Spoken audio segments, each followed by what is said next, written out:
परीक्षा ही 9:30 वाजल्यापासून सुरू होणार होती, पण या रिपोर्टिंग 9:30ला करणार होते, पण 9:30 नाही 11:15पर्यंत आत्तापर्यंत त्याने काही नाही. सगळे माणसं जे होते रिपोर्टिंग करणार ते सगळे उठून गेलेले आहेत, कोणाला पत्ता नाही. आणि एक कोणीतरी म्हणतायत की बाबा हे शॉर्ट सर्किट झाल्यामुळे तुमची परीक्षा होणार नाही. काही होय म्हणतायत, काही नाही म्हणतायत. त्याच्यामुळे जे पालकं आता गाड्याला पेट्रोलही भेटेना, त्याच्यामुळे आता आमच्या मोटरसायकलचं पेट्रोलही संपलंय. डबल आता घरी जाऊन परत यायचं काहीच कळणार झालं. त्याच्यामुळे सगळे परेशान आहेत, पालक परेशान आहे. काही माणसं 200-200 किलोमीटरहून लांबून आले आणि हे लेकराच्या भानगडी असं होत आहेत. याने त्याच्या सांगायला हवं होतं 9:30ला. आणि त्याच्यामुळे मी BEd CETची परीक्षा देणार आहे. तरी आज सकाळपासून 9-9:30 आहे का नाही, एक रिपोर्टिंग टाईम होता. आत्तापर्यंत 11 वाजले तरी पण अजून पेपर सुरू झाला नाही. आणि नंतर म्हणते 12ला वाजता संध्याकाळी का नाही सर शॉर्ट सर्किट झाला. शॉर्ट सर्किट झाल्याच्या नंतर सगळेच होत असतं, लाईट पण झाली आहे, पण अर्धे कॉम्प्युटर चालू आहे तिथं, पुन्हा लाईट चालू आहे. तरी पण कसं काय होईल? मग शॉर्ट सर्किट झालं तर सगळंच होईल ना नुकसान. अर्धं थोडंच होणार आहे. या त्यांचं काहीच मेळ लागत नाही, कोणीच बोलत नाही. या काय लिहून लिखी द्या म्हणलं ते पण देत नाही. तर आम्हाला आहे ना वर्ष वाया जातं ना आमचं.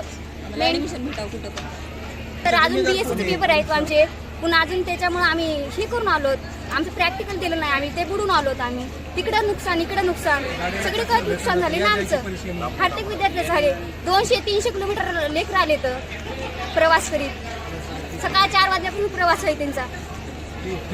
लेकरांचं भवितव्य महत्वाचं आहे. याच्यात काय झालंय की आज तुम्हाला 9:30 वाजेपर्यंत बोलवल्याच्या नंतर काय झालं, रिपोर्टिंग ऐन वेळेस यांना काय म्हणते तर पेपर होणार नाहीत. यांचं कारण काय? लोक लांबून आलेत. एक तर पेट्रोल भेटणार, पेट्रोल बाबतीत रांगीला लागून तिथं परेशान करून रात्रीचे लोक आलेत. आणि जे लेकरांचं जे BEdचं वर्ष आहे, हे BEdचं वर्ष याचं जिम्मेदार कोण आहेत? याचं जिम्मेदार घ्यायला पाहिजे ना कोणी ना कोणतरी, नाही तर नेमकं सांगायला पाहिजे.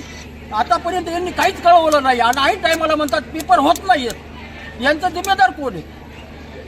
अखिल भारतीय विद्यार्थी परिषद परभणी शहर सहमंत्री. आजचा पेपर हा CET BEdच्या विद्यार्थ्यांचा होता. तरी 9:30चा वेळ दिलेला असतानाही ऐन वेळेला सेंटरवरती शॉर्ट सर्किट झालेलं आहे आणि कम्प्युटर जे आहेत ते बंद आहेत असं सांगण्यात आलंय. आणि तब्बल 290 विद्यार्थी पेपर देत असतानाही ज्यांचे पेपर द्यायचे आहेत तर आता इथे 40 ते 50 कम्प्युटर यावेळी सुरू आहेत. तरी शासनाने लक्षात घ्यायला हवं की CET सेलला मागणी आहे की या विद्यार्थ्यांचं कसल्याही प्रकारे नुकसान करण्यात येऊ नये, यांना दुसरी वेळ देण्यात यावी किंवा यांची जे पेपरची डेट आहे ती चेंज करून या विद्यार्थ्यांचं शैक्षणिक नुकसान होता कामा नये. इथे येणारा विद्यार्थी हा शेतकऱ्याचा आहे, इथे येणारा विद्यार्थी हा गावोगावचा आहे आणि या विद्यार्थ्याचं नुकसान जर होत असेल तर ही कुठे ना कुठे चुकीची बाब आहे. तर शासनाने ही गोष्ट लक्षात घ्यायला हवी की या विद्यार्थ्याचं नुकसान होता कामा नये. MGM सेंटर या सेंटरमध्ये 290 विद्यार्थ्यांची पेपरची तारीख आजची दिलेली असून ऐन वेळी इथं पाहण्यात येतं की 40 ते 50 कम्प्युटर या ठिकाणी सुरू आहे. मग बाकीच्या कम्प्युटरचं काय? तर 40 ते 50 कम्प्युटरवरती 290 विद्यार्थ्यांनी पेपर द्यायचे का? आणि अशा जर चुका होत असतील तर महाविद्यालयाच्या शासनाच्या या चुका घेऊन विद्यार्थ्यांनी नेमकं जायचं कुठे? गव्हर्नमेंटची एक्झाम होती MSc CET.